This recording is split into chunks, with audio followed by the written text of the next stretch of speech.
¿Qué tal? Mi nombre es Norma.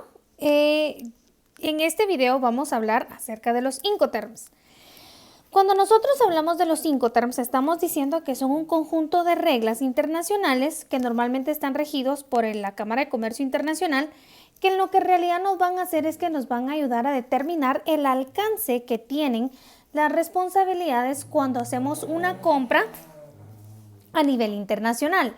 Es decir, ¿qué país o qué responsabilidades va a tener el proveedor y qué responsabilidades tiene el comprador? Esta es una lista de los Incoterms 2020, que así es como pues son 11 términos que se pueden utilizar de cualquier manera, ¿sí? Entonces, ¿qué es lo que va a hacer estos Incoterms? Van a determinar hasta dónde empieza y hasta dónde termina la responsabilidad del vendedor y del comprador. Por ejemplo, en este caso vemos en color naranja que dónde están las responsabilidades del comprador y en color azul dónde están las responsabilidades del vendedor. Por supuesto, mientras más responsabilidades tenga el vendedor, mayor será el precio que el comprador tenga que pagar. Normalmente, pues nosotros utilizamos 11, cualquiera de estos 11, pero normalmente utilizamos 4, en su mayoría de veces utilizamos 4, todo dependiendo de qué transporte, pero por ejemplo utilizamos Edgeworks, utilizamos FCA, utilizamos IF y utilizamos FOB, ¿sí? Cualquiera de estos 4 nos puede funcionar bien y que en su mayoría de veces son los que más se utilizan. ¿Para qué me van a servir a mí los Incoterms? Entonces, para determinar los costos y demás de logística que va a tomar llevar mi producto desde el origen hasta el destino. Por ejemplo, si yo voy a hacer un tipo de negociación Edgeworks, estamos hablando que vamos a convenir con el comprador que él me va a dejar la mercancía en su bodega, es decir, en la puerta de su bodega. De ahí en adelante, yo como comprador me tengo que encargar de velar por encontrar la forma de llevar la mercancía hasta mi bodega. Es decir, en el precio que el vendedor me está dando no incluye el resto de gastos en los que se deben incurrir para llevar la mercancía hasta el lugar de exportación y luego al lugar de importación.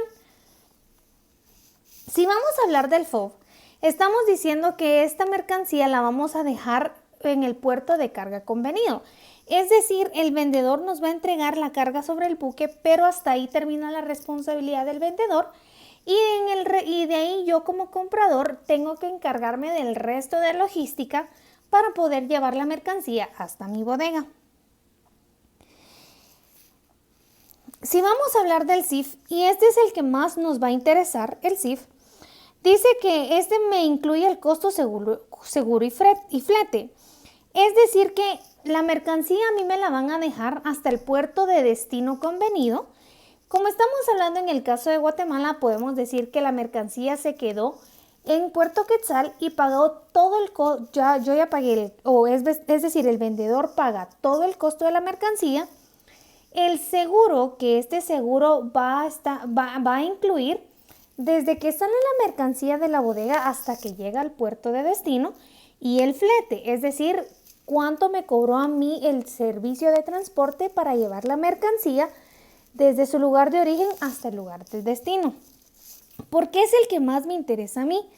Como estamos hablando en el caso de Guatemala, Guatemala utiliza este Incoterm para hacer el pago de aranceles, es decir, el pago de impuestos.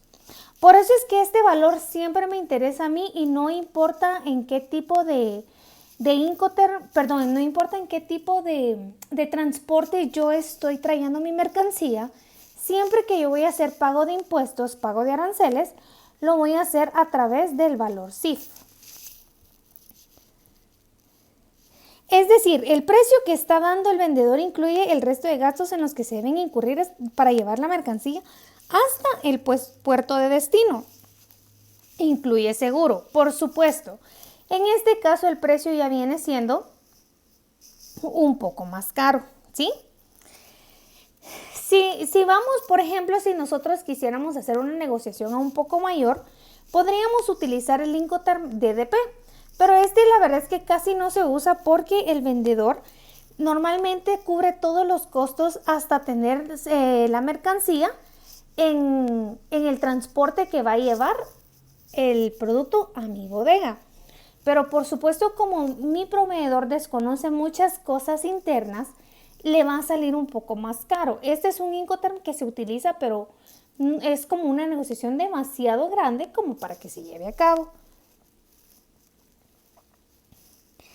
¿Cuál es entonces la relación que tenemos de los Incoterms con las importaciones de Guatemala? Porque al final eso es lo que nos interesa saber. No solo son unas reglas, sino que también van a ayudar a determinar, como les decía, el pago de impuestos para proceder a la nacionalización de la mercancía. Es decir, para yo poder vender un producto acá en Guatemala, necesito hacer el proceso de nacionalización de mercancía.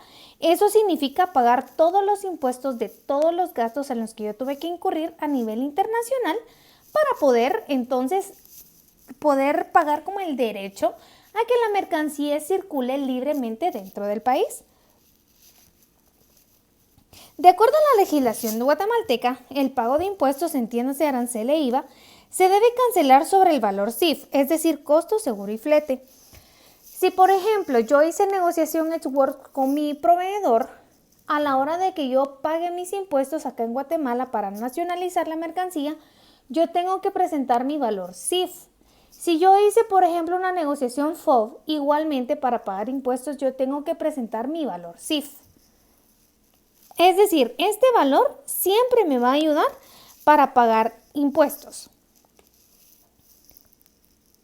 En pocas palabras, a la hora de hacer una importación siempre tenemos que contar con el valor CIF de las mercancías, independientemente de los términos negociados con el proveedor.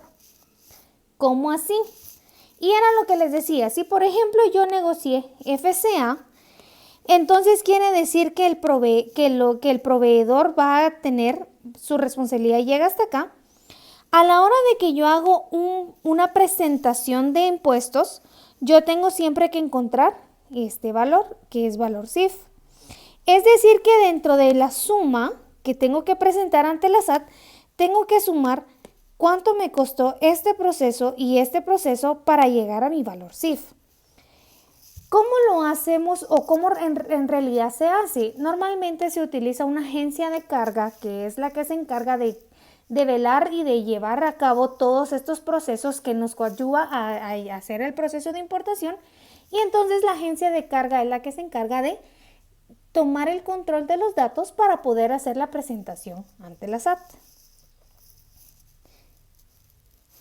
En este video nos vamos a quedar únicamente en la teoría y en el siguiente video vamos a ver ya la práctica.